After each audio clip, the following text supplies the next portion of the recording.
Hello and welcome to the Early Bird Special with your hosts, Carole Montgomery and Julia Scotti. And now, here's Carole Montgomery. Hello, everybody. Hi. Welcome to the Early Bird Special. We do our specials at 4 p.m. because that's when the early bird starts. If you were an old person, you would know that. So a couple of things. I don't even know if people are actually able to see this yet. Oh, look, there's some people watching. Good.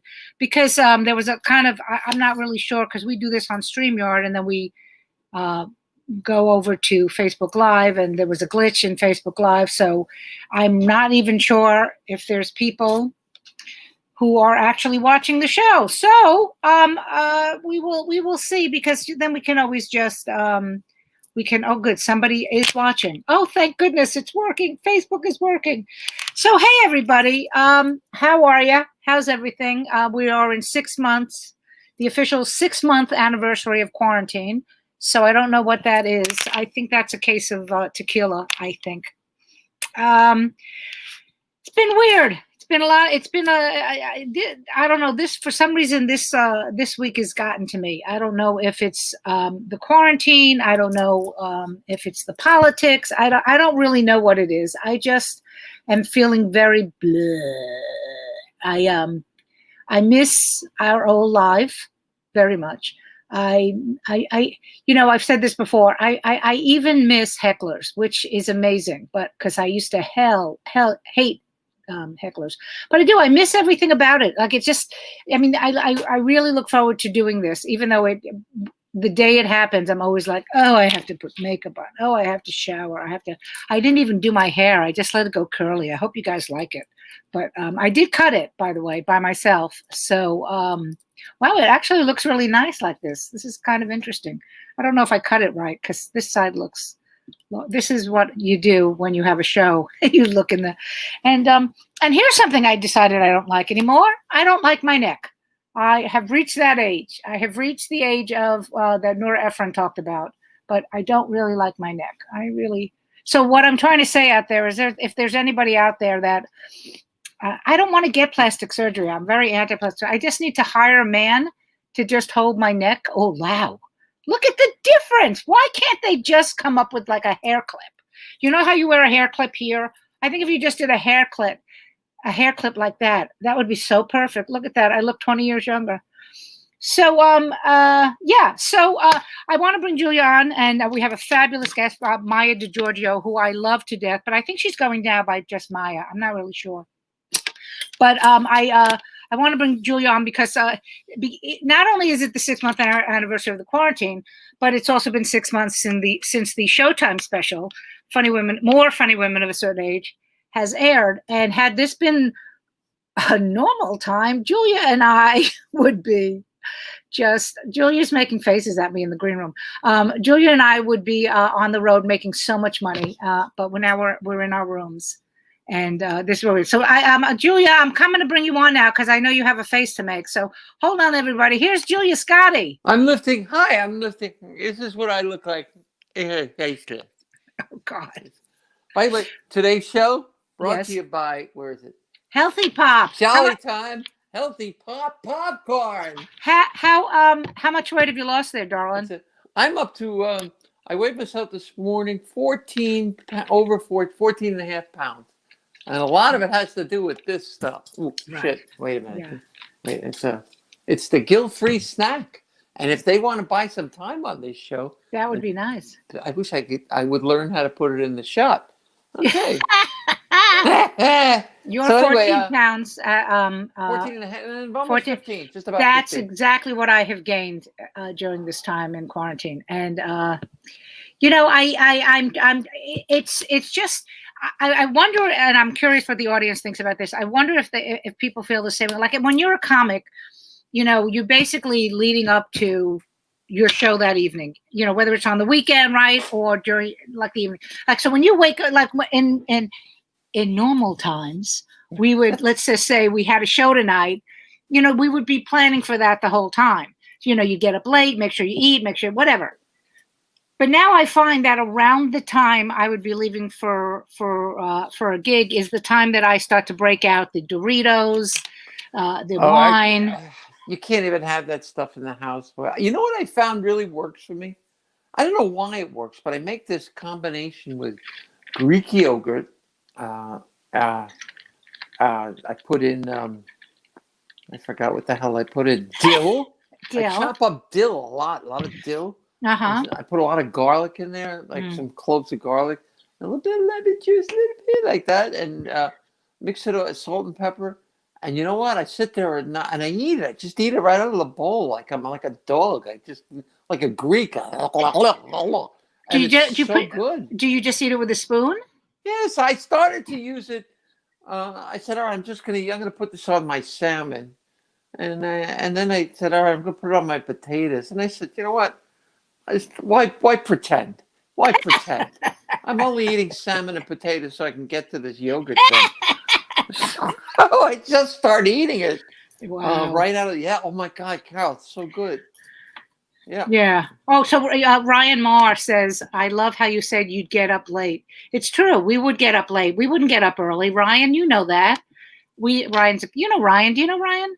I know the name. We're Facebook friends. Yes, but you know, getting up late to a comedian is like, you know, 11 or 12. Some comics 3 or 4. That's getting up early. Yeah, but like I get up. I'm up literally no matter what time I go to sleep. At 7:30 I wake up, and then I force myself to try to sleep till 10. Well, I got the cat. She wakes me up at like around 5:30, 6 every morning. So that's why I can't wait to go back on the road again so I can sleep. Friggin' cat. Yeah, right. Yeah, I know. So yeah, so I just it's just this new normal that I don't like. Stop calling it that, though. It's nothing normal about it. It's the new abnormal. The new abnormal. I just don't like. You know, like it's funny because I literally have this show that I do, the Crane Show, and then I told a friend of mine that I would do this benefit for his foundation he's in charge of. So I have 3 things in one day, and I am so exhausted. I woke up exhausted because I knew I had to do 3 things. Now Friday, right, and then on Friday, nothing. Zippo, nothing. It's just when you've been a comedian and that's all you've done. Like people always, you know, like when when we won't mention the person, but when they were pushing try something new, try something. I'm 62. What the fuck am I gonna do? There is nothing I can do. I can't even be a waitress anymore because I have bad fucking knees. That's the thing. I mean, every time I think about getting a job, I'm like, I'm not 62, but you know, what am I gonna do? Right. What I mean, the only other thing I was thinking about, Julia, and I wanted to throw this at you, is I was thinking of either we become prostitutes or we run a prostitute camp. Can't fuck a lot. Can't fuck a lot. That's you know what? I thought about being there was a time back when I went to college like when I was in my late 40s, and so I had to pay a lot of alimony and stuff like that. And I thought about doing sex work on the phone, right? Back in the day, and I didn't do it. But you know, a lot of female comics in the was it the early 80s? I remember, yeah. The phone sex thing was a big deal, and it paid well. It paid really well. But I would be like, I could never do phone sex because the guy would be like, "Oh, I'm coming." I'm like, "Clean that up." I would have been like just like, you know, the twin sister on the Progressive commercials. Are you done yet? Tina, you're the best. So Tina Kelly says she will volunteer to be a counselor at Cam Fuck away. Cam fuck a lot. Cam fuck a lot. I like that. Cam fuck a lot. In fuck a lot. No, that's Camelot. Oh, now you're doing Camelot. I'm sorry. You need to be on, you know, when musicals come back, I think you need to be in a Broadway show because you like to sing a lot. I sing a lot. Sing a lot. Yeah, but you never heard me sing like extended.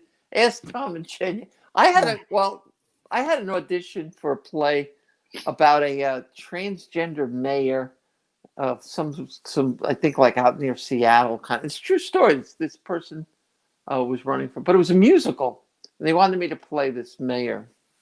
And I had to sing. And at that time, my heart was like, I was about 2 weeks away from dying. And so I had no breath at all. And I swear to God, I had to send them an audition tape. Oh, God. I said to Tom, Tom, this thing's horrible. He goes, just send it to me. Let me hear her. Oh, God. He gets the tape. He calls me. He goes, I thought when you said terrible, I did. How bad could it be? Because this is beyond terrible. And he has it somewhere. And I swear, I told him if he ever played it publicly, I'd have him killed. Well, you see, for the audience, the reason why I'm laughing so hard is because when you have a manager, they think everything you do is great. Yeah. So if he said, "Wow, this is terrible," it was really bad. It was really, really bad. Not only did he say it was terrible, but for like weeks after that, he threatened me with it. It was bad. Oh, wow. I was. Yes. Okay, so listen, let's bring on our guest. She's been in the green. Yes, she is good. here. The beautiful, the fabulous. My Maija story, and then I'll bring her on, and then Julia, you can tell me your Maija story. I don't have. Okay. I thought, well, how do you know her? Well, I'll tell you the story. Yeah, It's not really a story, though. Okay. well, we met at a comedy club here in the city called Ha. Ha. Where was that? Yeah, in the when I first came back, like 10 years ago. Oh, I was out of it. Yes. Yeah, right. And it was this tiny. Shockingly, I know the people who are listening.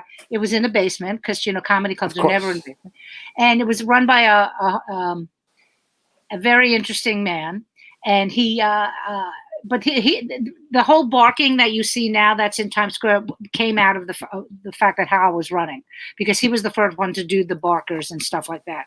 So he literally had shows every hour from 5 o'clock till midnight. There was a show. So if you wanted to go in and you had a piece of material you wanted to work on, and you started the 5 o'clock show, and by the time you were done with the midnight show, you had the set, you had the joke down.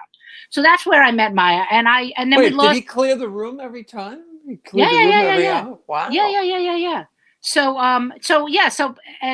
but that was before end times, when there were thousands of people and it literally was on 44th, right off of Times Square. So they would just put people, because the barkers would lie. They'd go, right, sure. Seinfeld's going to be here and Chris Rock's going to be here, and then they get us. I think I remember reading about that place. Yeah. It was an interesting place. We'll talk about it. So let's bring her on. Let's bring on Maija. Hello, Maija. Hi, everybody. Hi, Maija. Hi, Maija. I love the musical intro. Thank you. Julia just provided not only a musical intro, but a dance intro as well. She's pretty amazing. I'm known for that. All in one shot. Oh, she's pretty amazing. That's what they call me, One Shot Julia. Wow. On so many levels. Wow. Oh, we have one quick question before we go into it. Laura Foreman wants to know, why always a basement? Why is comedy always in a basement, ladies? Do you have any thoughts on that? Because they have no. Go ahead, Maija. Go ahead. Maija would be not good. Go ahead. They have no respect for the art, so they figure like, hey, why don't we just turn this old basement in here, turn over a couple of boxes, and then we'll charge the comics, because the audience a bunch of money, we'll make it, and then the comics can get $10, go on their way, and then when the comics ask for a pay raise, they could be like, you think that was funny? Yeah, that's pretty much it. Yeah, because no other live performer will work in an environment where asbestos falls from the ceiling with regularity. Well, because comedians, we're such a desperate bunch. Do you know what I mean? And that's not a put down. That really isn't. That's just, every comic needs stage time, which is why. What? I think we're not desperate. We're kind of like, we're survivors. We're like the cockroach of show business. That is funny. Yes, nothing can kill us. But that's very true, because for people who are not civilians who are watching this, we were the first ones to, when the quarantine hit, comics were the first ones doing entertainment, like the whole thing, like you see all the talk shows now, like when Colbert and Kelly and Ryan, they started doing stuff at home. We were doing that. Comics were already like, well, you mean I can't work in a shitty bar with fucking asbestos? I want to work in my shitty apartment now. I remember going to Scotland for the Edinburgh Festival, and they'd had this room, and everyone was trying to play this room, and we got into the place, and it was so ancient, and they were like, well, they shut this down because of the plague, because they had the plague in the building, and it was crazy because they were almost like, you go downstairs, and it was almost like where they were like where they keep the bodies, you know what I mean, underneath Right. Oh, there was like a hole and even to walk in wasn't even a door, and things are dripping, and they had like a light. They'd have like a light that they would have if it was like an archaeologist light. Wow. And then they put in like benches, and people went in this room, and there were benches, and there's stuff dripping from the ceiling. And like, this is as old as the plague. You're like, is that the plague dripping?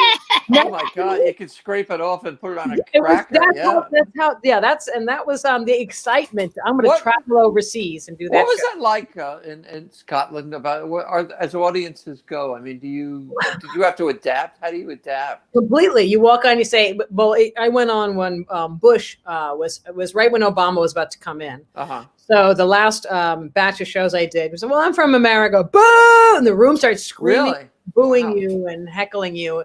Wow. And yeah, it was really a little mind-boggling with that. And so you had to adjust. You do have to adjust to just certain things you say. The hardest thing for me was the food was so bad.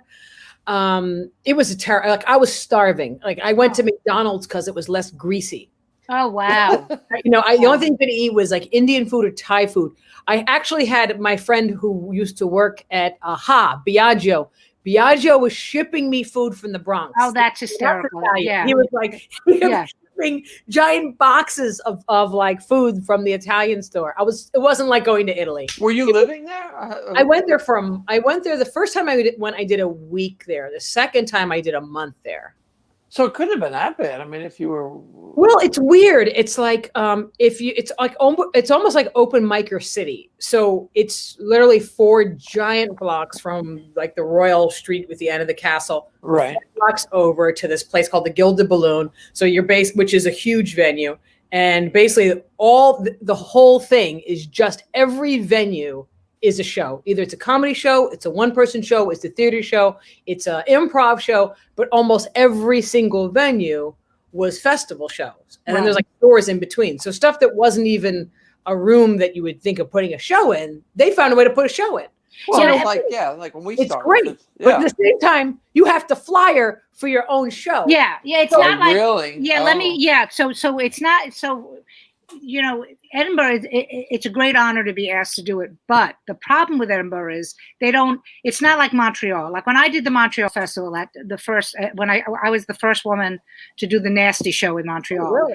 They flew me out. They put me up. They paid me. And then they kept adding shows. So they kept adding the money. It wasn't great money. And now they don't do it as well. But Edinburgh, you literally have to put yourself up. You have to get the audience. You have to get the press. I'm assuming that with maybe somebody like an Eddie Izzard or, Ricky Gervais, when they go to Edinburgh, they probably get treated a little bit better. But pretty much across the board, nobody gets paid. Everything is done by yourself. But it's a great experience, like you said, Maija, because you literally can work every single night. Well, let me ask you a question. Both of you, since you're both veterans, I never did it. But what if you got to go through all of that, Michigas? What did you get out of it, if anything? I sound like Trump. What was in it for you? It's interesting. The first time I did it was because I had a documentary comedy film that did like Tribeca and Aspen and Slam Dance and all these big festivals. So they had asked my film, because it was a comedy film, we screened it in London. So after that, they said, well, let's get a venue. And Richard Belzer was the producer. So they're like, let's get a venue, and we're going to put Belzer up, and we'll put a bunch of comedians up, and we'll do the screening and back and forth. Well, last minute Belzer canceled. But it was my film. It was my film. But the last minute Belzer canceled. So I get there. So now they're mad at me because he canceled. So they don't want to promote. And so it becomes this whole disaster, and you're stuck there for a week now you're just trying to beg audience to go in because somebody had to pay for the venue. Right. And you just don't want things to look bad. And you're also you end up having to do self-promotion, which was weird because film festivals were different. Like when my film started doing festivals, I remember driving to Aspen for the premiere. It wasn't like when I did Aspen Comedy Festival as a comedian. They fly you in, they put you up. Mm-hmm. This was, okay, we're going to drive in, we're going to stick the whole crew in this one room. Mm-hmm. And then everybody had posters. And we were like, we had to get posters. Like we didn't even know that we needed posters for the film. So we, like last minute, make posters and promote the film. And Aspen was good because we had, it was comedy based and it was America, and we understood, like we ended up packing that. But when we did Scotland, that was a bust. And then I did the same thing, which we did another screening of the film, and we got the room, and I actually paid for it myself, and I had 4 comics that I worked with a promoter. I hired a promoter to promote it, but the problem was when I got there, the promoter, because I had Tony Woods, Greer Barnes, and Mark Voice and me. Nice group. Mark Voice comes, Tony can't get there for 15 days. And then Greer decides just not to come. Now the promoter says, I'm not promoting your show. And oh, by the way, the venue I got for you to stay in, that fell through. And this is in Scotland? Yeah. So wow. I ended up, I have to say there was a lady that was doing the promotion on the side of this guy. And she just loved the festival. And she ended up putting up me and Tony in her little apartment, in her little 1-bedroom, like sectioning it off. We all had to crash there. We would have been totally screwed. She was so lovely. Her name, Stephanie Ashford. I'm still friends with her. Like, I don't know what sometimes you end up in bad scenarios and there's like an angel that shows up. Yeah. Right. She was that person. She kept me from completely falling apart because it was a bust. I blew $5,000 on this room and they refused to promote it. Wow. And then I still had the room. So I was like, can someone else take the room or do something? Right. But no, it was just the most stressful month, but you do find like blessings for comics that want to help. And then when Tony came, he did a masterful job, but at the same time, it was you couldn't make any of the money back. I don't know anybody that I actually have never done it. I just know so many comics that have done it. I've never seen I think it's for the experience, because even veterans like us, all of us, if you know that you're going for a month, regardless of your living situation, but you're going to be on stage for a month every night, whether it's 10 people or 1,000 people, it really is a great thing. I financially couldn't pull it off. I'd have to have like a GoFundMe page. I'd have to have somebody go, send Carole to Edinburgh, because I'm way past the sleeping in someone's, Well, once I got there, it was like it fell apart, and I couldn't. I didn't have like the money that was there. That was it. And then the people who were supposed to be handling it didn't pick up the phone in the States. Let me ask you both a question. The whole month. Nobody picked the phone. I could give his name. I'll give you his name. Do it afterwards. When we're off. I'm just playing. I'm not going to show his name. All right, I have a question, just a general one. Where you talked about angels earlier. We all have angels in our career that have come along at some point. Mm-hmm. Let's just whoever wants to pick this up. I know for me. Right now, my angel is Susan Sandler and Kathy Caldwell. Those are the 2 people in my life that just sort of smiled upon me, and Tom and Genya, but Kathy Caldwell and Susan Sandler are my angels. I will tell you, and he's not somebody you would think would be an angel, but I don't even know if either one of you know the whole story of how I got the Vegas gig. Mm-hmm. But Steve Sciarippa. You know who Steve Sciarippa is? Yeah, sure. Yeah. Okay, the gentleman who was on The Sopranos. Mm-hmm. He was Bobby Bacala on The Sopranos. He's now on Blue Bloods. He was the entertainment director at the Riviera. So, but he used to only be only one of the maitre d's. And when the Improv before it became the Riviera Comedy Club, it was the Improv. And Bud Friedman would never headline me. He would always be like, "You're an opener," because women aren't fun. The usual thing that we've all heard. And Steve would see that, and he would be like, "I don't understand why he's not headlining you." Long story short, as soon as the Riviera turned over and they said, the Improv left. And the Riviera said, we're going to do our own comedy club. Literally, the first phone call he made was to me. He goes, what date do you want? I'm headlining you. And he's always been my guardian angel, because the reason I got Crazy Girls and the reason, you know, we end up in Vegas for 10 years is because I was literally next door at the comedy club, and the woman who was doing the comedian had a heart attack, and Stripper called me up and said, you know, we need you. And so that's how that whole thing started. Literally, I did 27 shows that week because they were next door to each other. So I do the comedy show, then I do Crazy Girls, then I do the comedy show, and each show had 3 shows a night. So it was, but Steve, to this day, and what's great is I haven't seen it because he you know, he's a big star now, and I'm still good friends with, you know, we keep in touch. I keep in touch with his wife on social media and everything. But the funniest thing that you'll love is, you know, so Todd was a stay-at-home dad. And every few times, you know, the few times before Steve went on to his TV career, he would call the house and Todd would answer the phone. And I could always tell it was Steve, because I would hear him and I could hear him yelling at Todd going, I should have your fucking life. If I had your fucking life, because all you do is sit home and take care of the kid. I got to go to, it was the funniest thing. And like to this day, he literally walked past Todd one day because Todd used to work at School of Rock, and they were waiting outside with the kids, and Todd Schreiber sees him and goes, you again. So how's your fucking life? You're still fucking life. So he's always been my guardian angel. He was a good man. He always looked out for me. So Maija, who's yours? Oh, I got a bunch of them. I have my best friend who's like a little sister, Heather McConnell. Every project from my film starting it to when it was shut down to all kinds of things. She has been just like my best friend and business partner on everything. She's a comedian, right? Heather? No, she's a tap dancer. She's a tap dancer. Vanessa knows her really well too. Like she's been an angel to everybody she's around.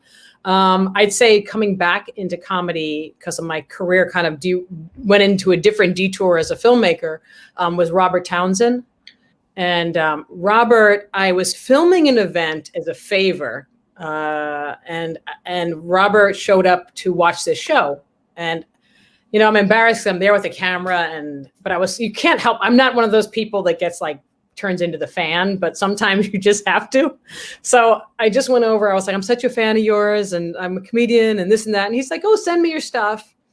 And he actually watched my stuff. And then he called me up and said, if you should never hold a camera for the rest of your life, and screamed at me for like 20 minutes. And then he showed up to like play mentor in my life for like a few years. He literally was like, he made me write 3 hours of comedy specials. It was like, you're not leaving this house, young lady, until I see this homework. Like that level of that he'd make me get up and do them like sporadically, show up like, come on. I'm like, what? Get in the car. We're going and you're going to run this right now. And I'm like, I don't run because I'm in Los Angeles. I used to just work on just the mic, never write on the page. And he was like, well, if you're going to do specials, people need to know where you are on that stage each time.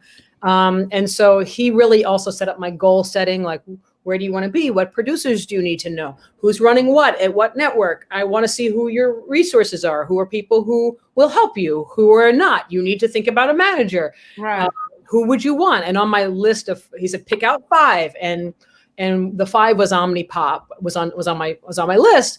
So I sent myself to Bruce, and Bruce just didn't really. I sent other material though, in all fairness, to Bruce, and he was like, no, thanks, not my style.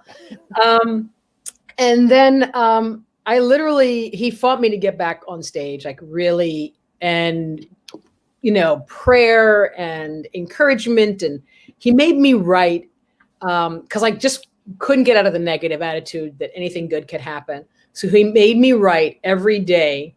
I expect good things to always happen to me, and I'm a winner, and I always win 100 times each phrase in the morning and 50 times at night for 1 month. He's like, you need a brain scrub. So like, it was like, no, that's what I do this similar thing. But I mean, I just believe when you start to put those positive affirmations out into the universe, what happens is the energies around you. I know this sounds all metaphysical and stuff, but it's the truth.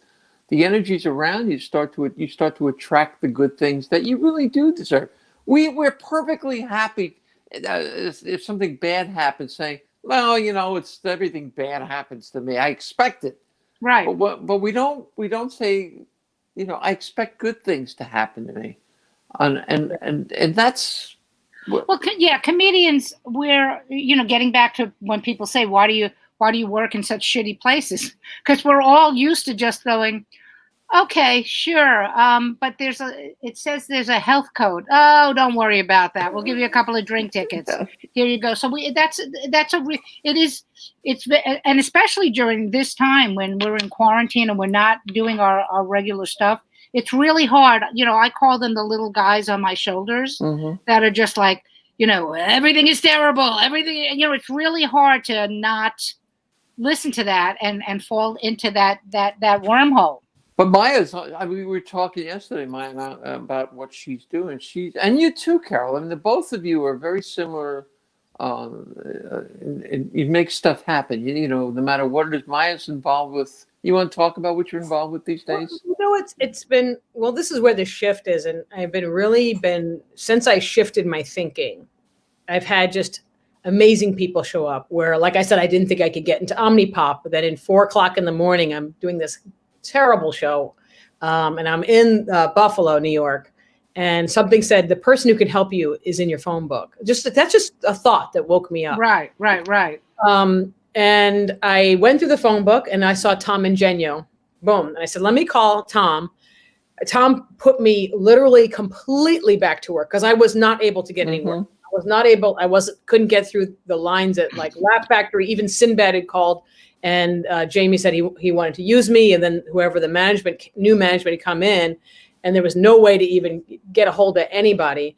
And so what happened was after coming off the road for this, because I literally took a 2-week break because Tom had me working like every day for like a year and a half. So I finally took a 2-week break anyway, and I ended up coming back home. And so then I got called in at Laugh Factory. This is my other angel, Enrique Salazar, who used to be he used to be working for Levity, and then he became the VP over at Laugh Factory. So he's like, he called me. It's like they wouldn't headline me at all at the improvs and stuff. They just, no matter what, they just were not, even if I was pulling a good crowd. And Enrique apparently didn't forget me. So he called me in and to do a show during the pandemic. And that's when Jamie Masada got to watch me, was just because of everything was stopped. Right. Two things amazing. Tom giving me that much work gave me that much confidence and control with my timing.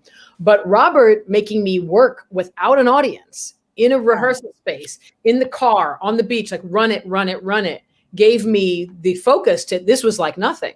Right. So Jamie called me, left me the kindest message, told me this club is now their home. And so I had what I had developed in the past, like internet TV channels for like Roku and things for comedy for myself.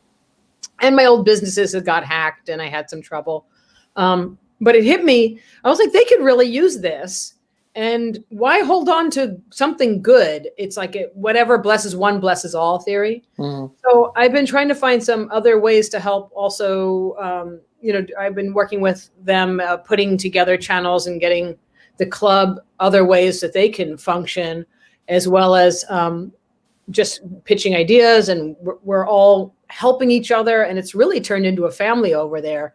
I have never had this good of a relationship in a Los Angeles club. Like New York is, you have your club. Mine was the Boston for a very long time. Then it was the Cellar. Those were like my home clubs. Mm-hmm. Lucian, I was very tight with for a long time. But here is like the first time I feel like I'm so comfortable over there. And so I've been doing a lot of technological things also for my own, trying to get my clips out. My dry bar specials out. So I was looking at different ways to set up email services to get, to do blasts, to get more visibility. And so there's a lot of little technical things, but I'm appreciating the downtime. And I've been so grateful to end with what looked like no money and not sure, and no money and no savings. And then here comes I'm ready to go back on the road. Mm-hmm. But I've been so many blessings. I can't even tell you. I've been completely taken care of. It's interesting that you talked about Tom, because Tom is my manager too, and I for years I wanted him to be my manager, you know, and then he was like, no. I'm like, okay. And now we've been together since, I guess, about 4 years now, and that's how I met Maija. We were on a gig in Long Island. Do you remember that? And I didn't know her, but she walked in the room, and it wasn't quite a hell gig, but it was close. You could see hell from there. Earl David Reed said to say, I work with Maija New Year's Eve. She is fantastic. Earl Reed. Thank you. Thank you. I appreciate that. Thank you. Yeah. She is fantastic. We're all fantastic. We're all fantastic. That's the thing is, you know, there's so much talent out there. And that's the thing. And I think that because we've all done stand up for a very long time.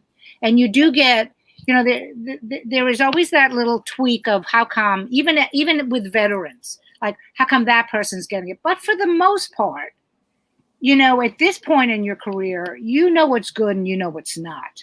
You know what I mean? Like, so when I see people that, you know, that's one of the reasons why I like doing this show, is because I want to showcase there's such great talent out there, and people don't realize it because most people want to see the big famous star, the one that, you know, the Kevin Harts of the world.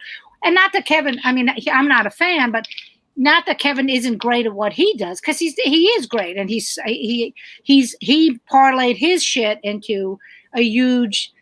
But for every Kevin Hart, there's 1,000 other great comics that are just, you know, working their ass off. You know.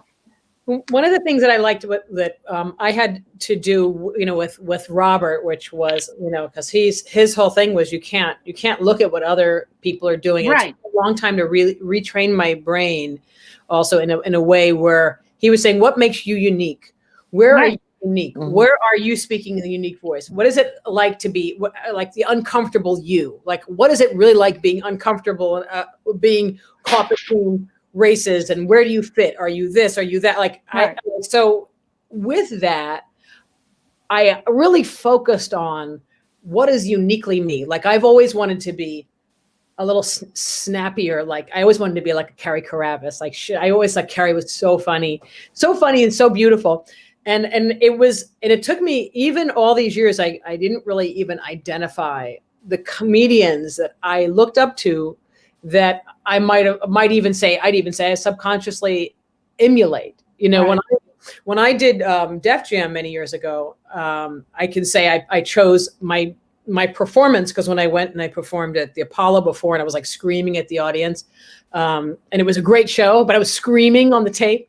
Then when I got the tape, I realized I was like, let me go on and do what my mother. If my mother was to do this act, you know. She was very fabulous. So I went out and I played it like you tell the audience about your mom though. Yeah. It was like she was what they call a chanteuse, which she sang in all these languages and she performed all over the world. And so instead of me yelling at the audience, and I was delivering my simple ABC jokes, but I was just being playful and cute, because I knew the camera picked up differently than what the comedy room picked up. Right. And so, you know, that you do those adjustments when you're taping, but, and so I felt like that was genuinely me, but I always wanted to be a lot tougher than I was, than I really truly am in life. I think it was just to keep myself protected. But when I really could sit down and write vulnerably me, right, I realized my cadence shifted, my energy shifted. There was so much that changed for me in the last couple years. And that's why I'm grateful for the time with Tom, because when I came back to New York, it's hard to tell in California, especially when you're talking about topics that have like layers to them. They're not just jokes. They have challenging layers, like, you know, racism and culturalism and feminism and things like that. How do those really play in a New York crowd that's going to boo you if they don't like it, or they're going to go with you when you feel passionate? They're not going to get shut down by your passion. California people get scared when you're passionate. In New York, they get hyped. I have a question? Can I just jump in here? Because I'm at that point right now in my career, in my act, and where I'm about to make a shift to a different. I hate to use the term level because it's so hacky, but but it is a different level from what I've been doing. And I'm a little concerned about it because it moves more. It's more theatrical than what I was doing previously. Okay. And I'm a little concerned that my audiences who are used to seeing me in a certain way are gonna reject it. And I realized, well, that's a possibility. My question is, can I handle the rejection? That's more important. Well, I think I did the same. I think I went through the same kind of thing because the last big piece I wrote was a piece on my mother. Mm-hmm. So it was the next, and it was the hardest. It's the hardest piece for me of anything I ever wrote. My mom passed when I was 14, and I had it was just very, very hard to describe. And I'll never forget when I wrote that piece, and I was so scared to read it to Robert. And when I read it, he's like, "It's not going to work." Mm. And I backed off of it. And the biggest shift was eventually I kept saying, this piece, I have to do this. I have to do it. There's something in this saying I have to do it. Oddly, that piece is the piece that got Tom to manage me. That piece is now like a signature piece. That's the piece that got me into Laugh Factory. That's the one that I did for Jamie Masada. It was so uniquely different that I couldn't even read it properly because there's no way certain jokes, there's no way this joke should work. Mm-hmm. Right. But going back to the other coast, coming back to New York and spending that time there and sometimes you have to do you, and it's very theatrical. I mean, it's a piece about my mother being like on the Broadway scene and us growing up and everything was turned into a musical. Mm-hmm. And my description of my mother doesn't match in the theory of a joke. And right. And now it's one of my best jokes. But I think that that's what happens when we truly uniquely come into a place of being in our own space in comedy. Mm-hmm. And Tom's got good eyes for that too. Tom has good eyes for that because he's done it with me too, where he'll I'll do stuff from over the phone and he doesn't necessarily laugh all the time. Yeah. But he'll say, he goes, that's not bad. That's not bad. When he says that, I know, it's his nice way of saying work on it because there's something there. Well, also, but he's got good eyes and good ears. But I think we all fall into, because we're stand-up, there's a reason why it's called stand-up comedy. Because mm-hmm. when you're doing stand-up, it's that, you want to joke, mm-hmm. but as you get older, I think that you want to explore other things that, like, I always joke that, basically I tell dick jokes, and that's what I do. And, and I'm very comfortable in it. But when I did my solo shows, there was, and this was years ago when we were in Vegas, I talk about my ex-boyfriend in high school who used to beat me up. So there was this, it was very hard for me as a comedian who's doing all this stuff about, my life, and then get into this story. And you literally you'd hear a pin drop because it was so, people were like this. They were just so amazed. And my friend Peter Spellos, who was also another angel, because he used to run Who's on First back in the day. Do you remember that little small bar? I do. I remember. Yeah. Okay. And so he said to me, he goes, Carole, because when you're doing a solo show, if they're quiet, they're listening. They're listening. And you know what? That is the greatest advice I've ever gotten as a comic, because there are times, let me just finish this. Okay. But there are times on stage where, I don't know if you do this, but I get, well, not now, but back in the day when we were working all the time, I would get bored with my shit. Mm-hmm. And I'd be doing really well. And I'm like, you know what? I'm going to just fuck it. And I would throw the audience to see if I could get them back just for my own shits and giggles. Cause I was just I wanted to stir things up. So this goes out to both of you. So the question I have then is, all right, we're all in agreement that we want to evolve creatively and develop as artists. Right. But can you do, for instance, Maija, what you're talking about, and Carole, that bit you were talking about on a Firehouse show? What do what happens? You have to switch, I find. I mean, there's a point when we're comics, and then there's points where We're artists. Artists. And I found, I think it happened, the shift really happened too, was when Robert said to me, well, write your jokes down and we're going to read them. And I put my jokes down and I was too nervous to read them. I'm like, this is a guy who did Cosby specials and Eddie Murphy specials. Right. And so I go to my friend Richie's house, who was a guy I came up with in comedy. And I read him and he starts saying, you're better than that. Get rid of that joke. And I didn't realize like the bar humor that I picked up at Ha or places like that. And right. This bar humor. I'm like, but the joke's funny and I need more jokes. Right. And I just realized that I looked up to my mentor so much that I wanted to be a better person in my comedy. Right. And I felt like I was better than what I was doing. And my friends prodded me. My friend was like, you're better than this. Why would you do this? And it put me into a bit of a spin because I didn't want to then share that material. Because the truth is, who am I and what do I want to be? And if I hadn't stopped because I couldn't get the stage time, if I hadn't stopped and started to look on the page at what am I really saying? And can I live with this person when I'm looking at these words on the page? And that's where I think the shift in me was, or I would write something. And because it's dealing with race, and I spent a lot of time, like my group coming up was always Tony Woods, Greer Barnes, Dave Chappelle. That was my friendship group that I came up with. And they would take their time. Like Dave would take a half an hour before he'd come up with a joke. He'd just keep talking and he'd keep plowing and not worry about the audience. But then I'm looking at a joke and I'm going, well, this is, this joke kind of reminds me of a Greer, or this is what Dave would do. Right. This is the premise. How would Maija do it? Right. Now, how would I do it?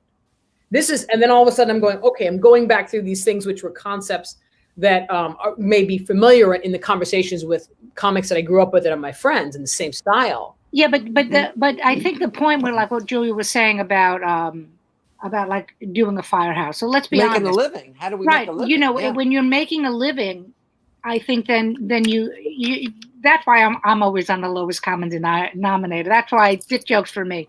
But it's a matter of you have to make a living. If you're not gonna be able to do. I wouldn't do the piece about getting the shit kicked out of me in a firehouse. You know what I mean? Because most of the guys would be like, "What did you do? You did something. You deserved that." Wow. So when if you're looking to make a living, then you adapt. I think at this point in our careers, all of us can adapt to whatever crowd it is. And then you do and Julia, and I would say there's a point where you go, I'm not doing that anymore. Like okay, but I have to. I'm compelled. Well, I think you and I are dealing with the similar state, Julia, and I think that's the same thing. That's what bonded us that day at that show. I am dealing with. I'll go into a room full of straight out racists, right? With Confederate hats on in a KKK environment, and my story is about being mixed race, right? And I'm Black, and they do not want to hear that. Why would I bring it up? Oh, we liked you, and then you didn't have to tell anybody that. Right. I had an Italian guy come up to me after one of Tom's shows. It was a Tom show, and I had no choice. I did what was me, and I did the piece on my mom. And this old guy comes up to me at the afterwards. He goes, "Come here, can I talk to you for a minute?" Yeah. He goes, "I want you to know, after listening to that, your mother was never a nigger." Wow. Oh my God. No. I went, and you're like, what do I say? Do I like and this guy, he means this as a compliment. Yes. Right. But it's like, so everybody else of my people are, but my mother knew because she sang opera, this shit. Like it just put me in a place where I don't know how to handle it and I know what to say. And I know that Julia, you're dealing with a lot of the same thing because you go into a room and it'll be like aggressive men that are, that are dealing with a mentality. And what I've discovered is that the more you story tell a little bit around it, you do have enough of your jokes, but if you story tell, the storytelling in it is you show people how you get from point A to point B. When I was doing race humor in New York, and the best was me having to leave New York, because in New York, they get it. In New York, I can give you the summation of what my experience is. But when I got on the road, I can make you understand something by telling you my story of how I got this opinion in the first place. Right. Well, and it's sort of in response to what Maija was talking about with the Italian guy. I've had people come up to me who have said to me, I would never have known you were transgender, and you're all right. You're okay. You're not like those other, I'm like, shut the fuck. But I've also had, I think I've even told you the story, Carole, about the black minister who came up to me the next morning after the show when her and her bishop husband walked out on my show because I was an abomination before the Lord. And I was like, Jesus Christ, considering the history of black people in this country, how could you even just like do that? Say something like that I'm an abomination. I'm a human being. Yeah. I'm a human being. Yeah. And but you're never gonna, unfortunately, you're never changing their minds. No, but we sat for an hour. I know you did. Breakfast. The difference is that we have the opportunity to bring people forward. In this I agree. Right. Almost as though, when I was doing shows like Def Jam, my family was very upset because I'm hanging out in hip hop and I'm not bringing a forward thinking. I'm not bringing progress. I need to be socially aware of exactly what I'm doing. And so, and I'll get it from all sides. I get it being looking too light and you think you're this, or are you really white? Now you're Rachel Dolez and now you're offensive. I have people offended at all fronts. Right. But the difference is that you have to, so long as it can be as loving, I think we can love melts people. Right. Comedy, I agree. Yeah. Melts people. I agree. And sometimes we just have to be hyper aware when you go into a room what you're dealing with.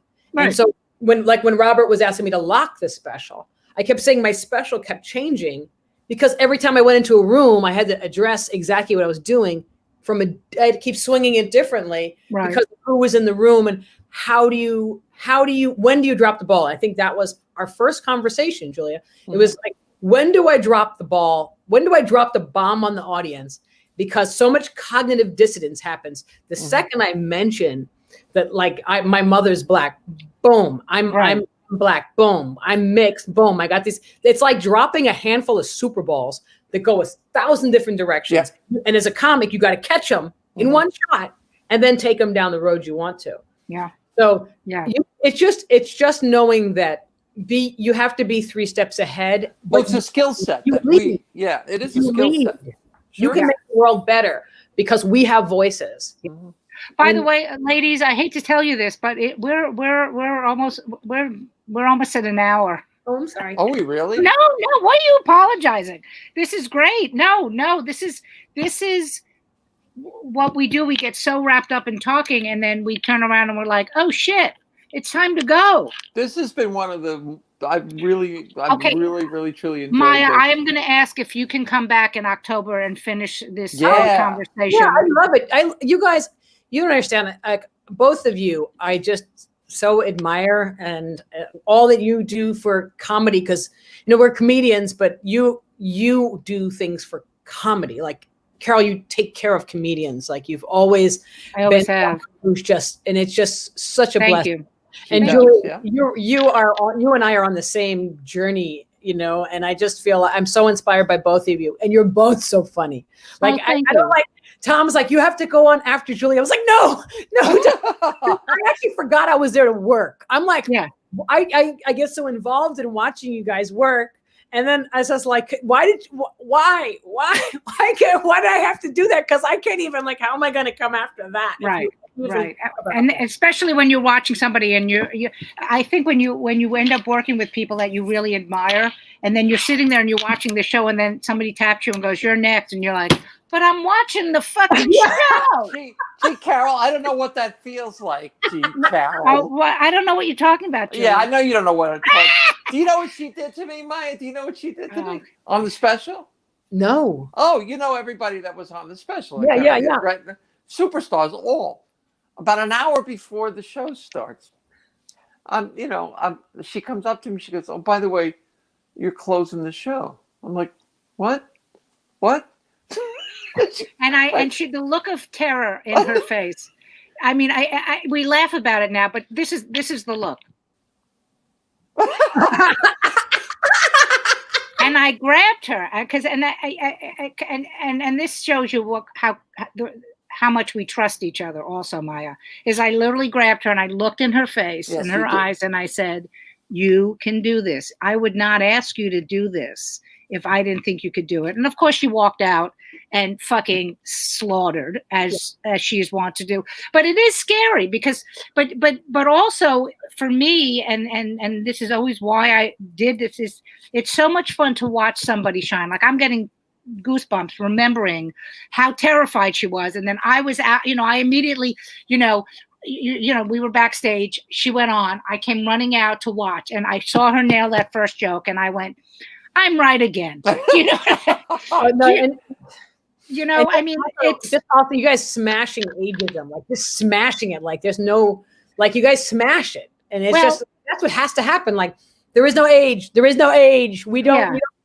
Bam! Like take whatever your barrier is, and just have this killer show. So you guys are just and it's important because I'm as a woman who's older, but ageism is not just a female problem, it's a male problem too. I mean, like, it's fascinating. It's a little bit different for men because older men always end up with the 20-year-old girlfriend in the movies, but ageism is a huge thing. It like I forgot what I was doing today, and I was thinking to myself, I'm 62 years old, and I'm walking around as if I'm in my 30s, and it's like, and then my body goes, "You're not 30." Do you know what I mean? But I guess so. That's my cause. My cause is breaking that barrier. Well, and saying, I was walk a power walk every morning. I'm not on this highway. I'm literally on a highway. And I got my tunes on, right? And I forgot who it was.